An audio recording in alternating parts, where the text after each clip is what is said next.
This right here is a Leucistic Crested Gecko, and in this video we're going to talk about this gene and the future of this morph.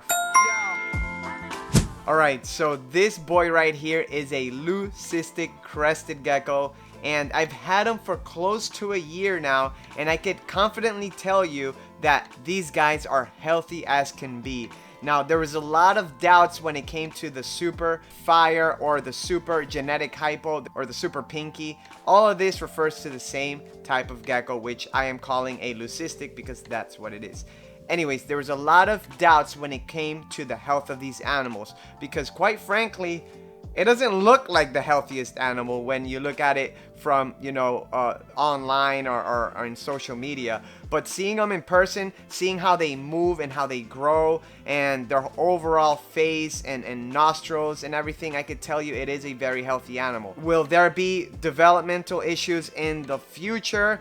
I don't know. I don't think so. They seem to be functioning like a regular crested gecko, and I know of a couple geckos that are leucistics that are a couple years old now, and they still seem to be doing fine. I am very hopeful for the future of these animals. At a first glance, it could be a little off-putting, but I'm telling you, as I have gotten this gecko to grow, and the more I handle it, the more I see it, in its enclosure, I'm just like, dude, this is a really, really awesome animal, and I'm starting to like it more than I did in the beginning, believe it or not. The leucistic is an incomplete dominant mutation. At least that's how we're calling it right now.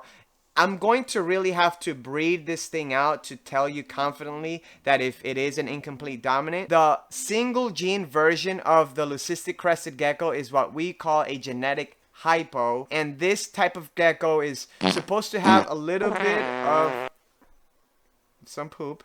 See, it's not a YouTube video unless the gecko poops on me. See if we could shake that poop off, that last remaining poop right there. The single gene version of this gecko is going to be a little bit lighter and almost semi-translucent, especially as babies. But as they grow older, they tend to look very similar to a normal gecko. They do reduce the melanin a little bit, but then again, I'm just talking about from geckos I have seen online. I have seen a few het leucistics in person, but I am not super confident to call it an incomplete dominant yet. Sometimes I see some that definitely look like a hypo-ish gecko, but then I see others that are het leucistic. I can't really tell the difference. So maybe it's just one of those things that I have to produce them and see them in person to be able to tell the difference. The main thing that I want to get through in this video is that this guy is doing wonderful. You could see him hopping there. He is jumping around like a regular gecko. I wanted to tell you guys and show you guys what I think the future of this morph is going to be, because right now it is a very stunning animal. As you can see with this guy here, there is a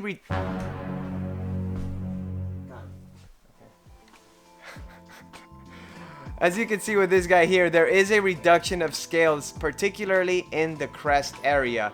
These guys are bald, and they do have some sort of weird scalation thing going on. Even around the body, you can see that there's different size scales, which might be what's causing the crestlessness on top of the head there. But I am going to be breeding this morph to only really, really big-headed females. Now, of course, in the beginning, we're going to be breeding to lily whites, sables, and some of the other morphs and mutations. My primary objective with this morph and project is to produce some nice crests on the genetic hypos or this leucistic variation. Now, will we be able to produce a crowned leucistic? I don't know.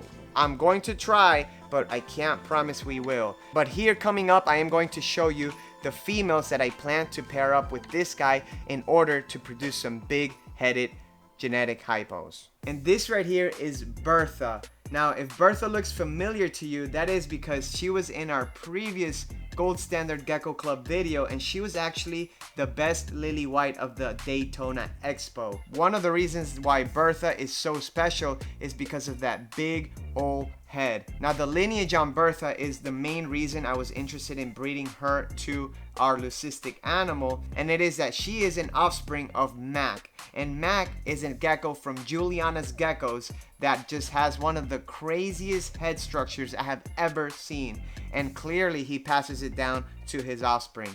Now Bertha here doesn't belong to me. This is actually going to be a breeder loan that I do with Nicoletta from Juliana's Geckos. By the way, check her out. She has great geckos. This girl is just has an incredible structure, and that was my main focal point when I was thinking of what to breed to the leucistic gecko. Now, aside from her having great structure, she is also a lily white. So right off the bat, every single gecko that we breed to that leucistic animal from this pair is going to come out 100% genetic hypo or het leucistic. 50% of those will be lily whites. So right off the bat, we're going to have lily white genetic hypos. Hopefully a really good head size and structure. Now Bertha here is one of two sisters that is breeding with our Leucistic Crested Gecko. I am going to show you that other gecko here next.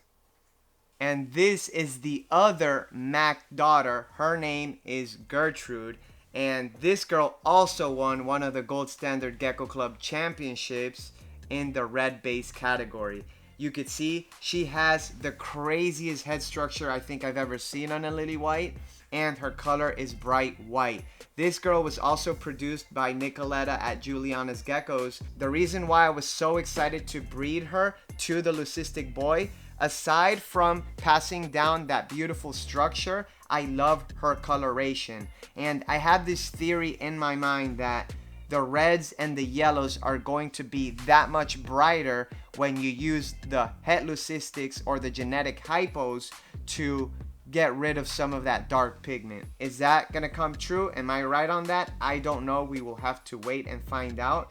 But this is one of the girls that will be ready for the next year lineup for that Leucistic Crested Gecko. This whole breeding scenario just got a lot more interesting now that I got this great lineage behind it.